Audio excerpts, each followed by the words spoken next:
Alright there. Yeah, Epicureanism is a school of philosophy founded by an ancient Greek philosopher, Epicurus. I think he lived in the 4th century BC. And I only just discovered it, like a few weeks ago, so I'm not exactly an expert on it, but from what I've read, I really like it, and I think I might actually be an Epicurean.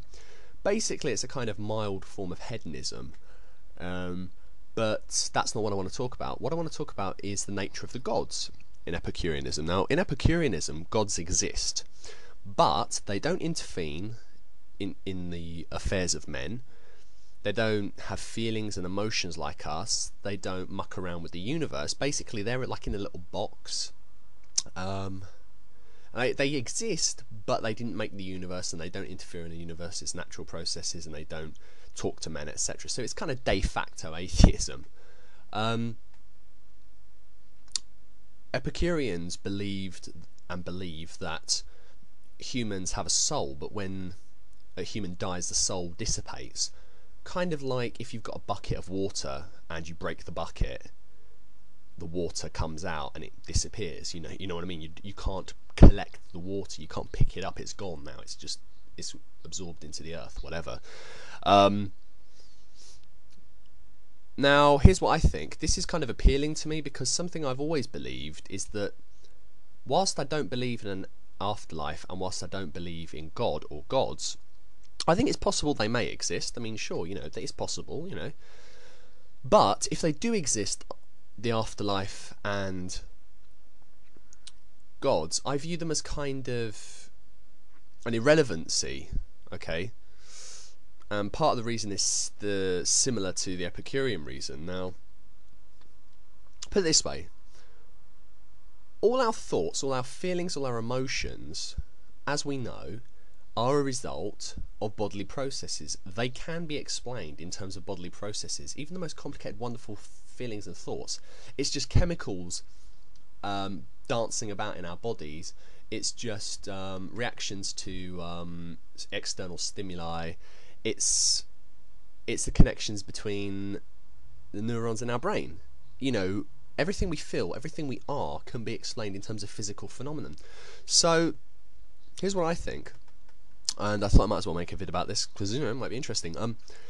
If there is a soul and it does go to an afterlife, it seems to me that it's unlikely that that soul would be you, because it would have to be something separate to you, because you are a collection of your thoughts, feelings, memories, and so on, and all of this is intimately connected with your body. I mean, you have emotions, you have feelings, etc. because of your body. It's not some sort of abstract soul floating around. We can explain it in terms of the body.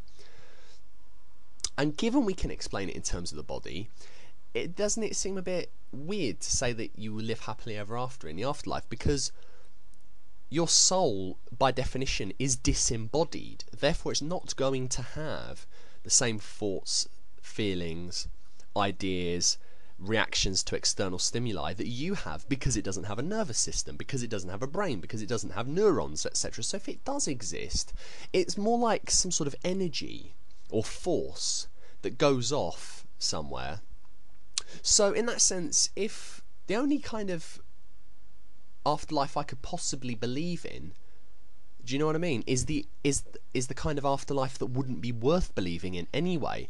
I cannot get myself to believe that without a body you would still be able to experience things in an afterlife in the same way that you would if you had a body. By definition, really, your soul wouldn't be you, it would be some sort of energy that animates you.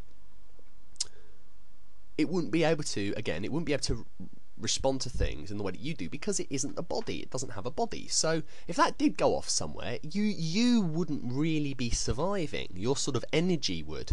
What's the point of that? Likewise with the gods. I mean, really, what's the point? I mean, if you've got gods massively, infinitely more powerful than we are, if you've got one God who made the universe far, far beyond any logic that we can comprehend, why would he exhibit behaviour that he exhibits in human religions? Why would he get angry? Why would he get sad? Why would he forget things? Why would he hold grudges? Why would he exhibit behaviours which, you know, you would only exhibit if you were a bodily being? You would only have these emotions and so on if you had a body that was, and more important than that, a body that was remotely similar to our bodies. You wouldn't react in that way if you were the almighty, all-knowing maker of everything. You wouldn't react in that way. You wouldn't have lust, you wouldn't have jealousy, you wouldn't have envy, you wouldn't have hatred, you probably wouldn't have curiosity, you wouldn't have all of these human emotions that we attribute to the supreme maker. So, in a sense, what's the point of worshipping this guy? I mean, if he does exist, not he, obviously, he's some kind of peculiar force or energy, or as Alan Partridge said, a gas. You know, he didn't think that argument through, if you've seen that episode, if you even know what the hell I'm talking about. But anyway, what is the point of worshipping this guy? He doesn't have any feelings, he can't respond to you, he can't react to you.